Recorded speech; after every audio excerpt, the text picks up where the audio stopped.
Jésus, tu es puissant. Le vainqueur de la tombe. Tu déplaces les montagnes. Jésus, tu es puissant. Que toute la création écoute la parole de Dieu. L'humanité tout entière, rien qu'au pied du écouteur le scrucher. Bien-aimé, enfants, adolescents, adultes et aînés, quelles que soient tes difficultés, seule ton obéissance à l'Éternel te guérira. Écoute, accepte et applique-toi donc pour ton épanouissement. Soyez les bienvenus sur la chaîne La Voix de l'Éternel Dieu qui a pour titre Chrétien, demeure ferme en ta foi car ta foi repose sur la puissance de Dieu. Le troisième texte de cette semaine est tiré du livre d'Hébreux. Hébreux en son chapitre 3 du 12e au 19e verset. Hébreux 3, 12 à 19. Remercions la parole. Hébreux 3, 12 à 19. Prenez garde, frères, de quelqu'un et vous un cœur mauvais et incrédule, au point de se détourner du Dieu vivant. Mais exhortez-vous les uns les autres chaque jour, aussi longtemps qu'on peut dire, aujourd'hui, afin qu'aucun de nous ne s'endurcisse par la séduction du péché. Car nous sommes devenus participants de Christ, pourvu que nous retenions fermement jusqu'à la fin l'assurance que nous avions au commencement. Pendant qu'il est dit, aujourd'hui, si vous entendez sa voix, n'endurcissez pas vos cœurs, comme lors de la révolte, qui furent, et en effet, ceux qui se révoltèrent après l'avoir entendu. Sinon, tous ceux qui étaient sortis d'Égypte sous la conduite de Moïse. Et comme qui Dieu fut-il hérité pendant 40 ans? Sinon, comme eux, ceux qui péchaient et dont les cadavres tombèrent dans le désert. Et à qui jura-t-il qu'il n'entrera pas dans son repos, sinon à ceux qui avaient désobéi? Aussi voyons-nous qu'ils ne purent y entrer à cause de leur incrédulité.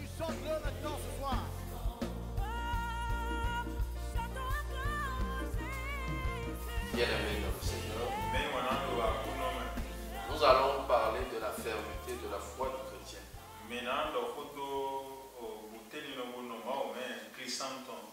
Bien-aimés dans le Seigneur, tu dois connaître la distinction des deux rôles de Dieu. Dieu a des créatures terrestres et Dieu a des créatures célestes. En Adam, nous sommes des créatures terrestres. Et en Jésus-Christ, nous sommes des créatures célestes. Si tu demeures en tant que créature terrestre, tu vas droit en enfer. Mais si tu es une créature céleste, tu vas droit au paradis. Dans Colossiens 1,15, on a dit que Jésus est le premier-né de toute la création.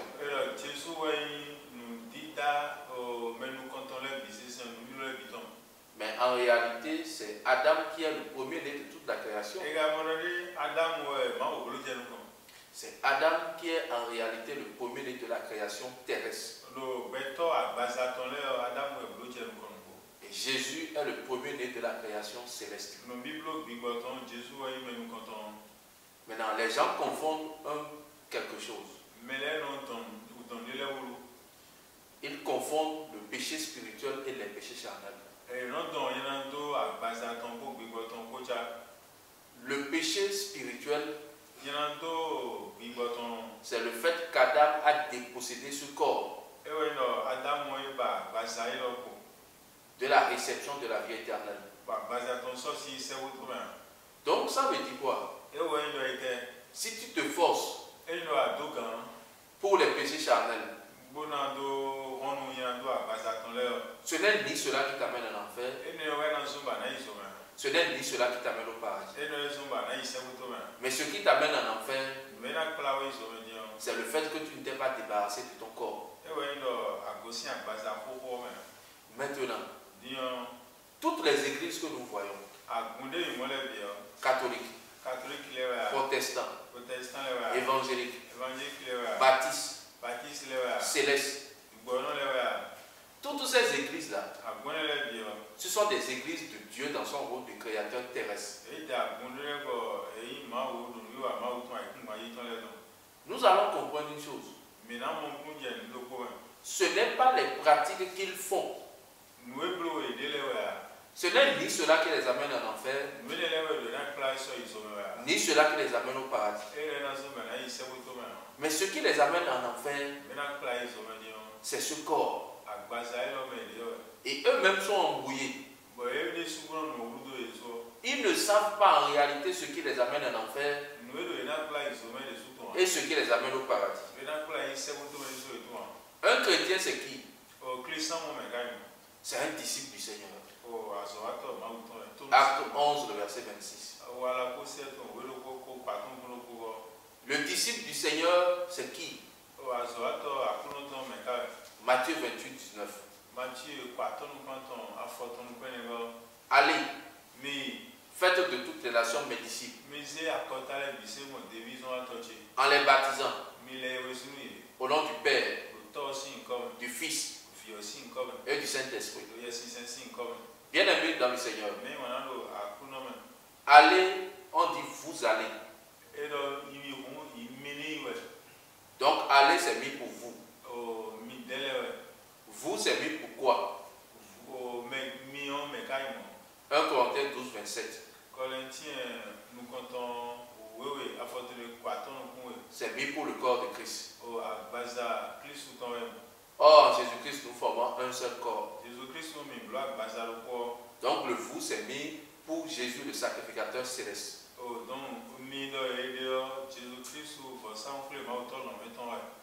Maintenant, nation veut dire quoi? 1 Pierre 2, le verset 9. Ça veut dire les élus. Ça veut dire ceux-là qui ont leur nom inscrit dans le livre.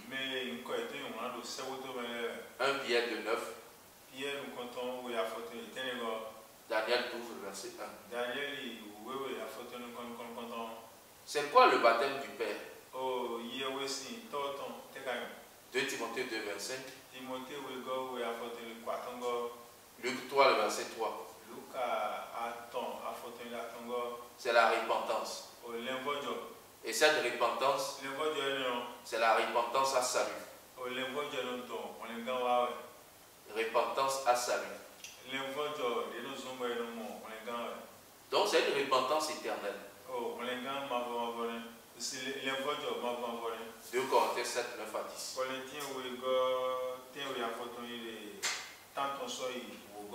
Et cette repentance, c'est pour nous permettre de porter le corps incorruptible qui représente le véritable pardon du péché.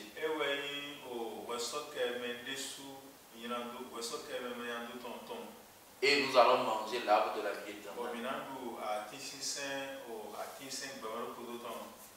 C'est quoi la foi? Colossiens 2, 12. Ayant été enseveli avec lui, vous êtes ressuscité avec lui par la foi en la puissance de Dieu. Donc la foi, c'est la puissance de Dieu. La foi, c'est dans la puissance de Dieu. Et c'est quoi la puissance de Dieu? 1 Pierre 5, 10. C'est la vie éternelle. La vie éternelle se trouve où? Apocalypse 2, le verset 7. C'est dans le royaume des cieux. Dans le paradis de Dieu. Qui est monté pour la première fois dans le paradis de Dieu? Jean 16, le verset 33. Apocalypse 2, 7. C'est le sacrificateur. Donc c'est Jésus le premier à manger l'arbre de la vie éternelle. Donc la foi est en lui. La foi de Dieu le Père créateur céleste, c'est en Jésus.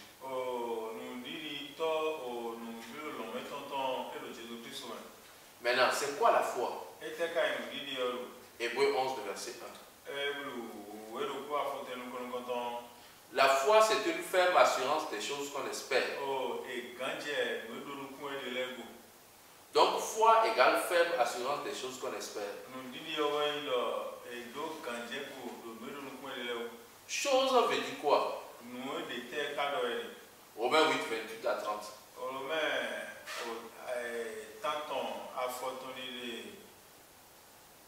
Romains 8, 28 à 30. Les choses sont bien pour les prédestinés. L'espérance, c'est quoi? Titre 1, le verset 2. C'est la vie éternelle. Donc la foi, c'est donner la vie éternelle aux prédestinés. Qui nous donne la vie éternelle? Jean 10, 27 à 28. C'est Jésus le sacrificateur. Donc celui qui a la foi, selon Dieu le Père créateur céleste, c'est Jésus le sacrificateur céleste. Et cette foi consiste à nous donner la vie éternelle. Hébreux 10, le verset 38. Il dit, et le juste vivra par la foi. Mais s'il se retire, mon âme ne prend pas plaisir en lui. Et le verset 39 dit, nous ne sommes point de ceux qui se retirent pour perdre leurs âmes, mais de ceux qui ont la foi pour sauver leur âme. Il y a deux types d'âmes. L'âme des hommes, Genèse 9, le verset 5,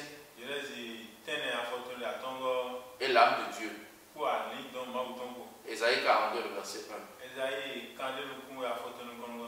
L'âme des hommes, c'est la respiration. 1 Roi 17, 22. Et l'âme de Dieu, c'est Daniel 12, le verset 7. C'est la vie éternelle. Donc, Jésus n'est pas venu sauver notre âme charnelle. Mais il est venu sauver l'âme spirituelle. C'est-à-dire, Adam a fait en sorte que ce corps ne peut plus manger l'arbre de la vie éternelle.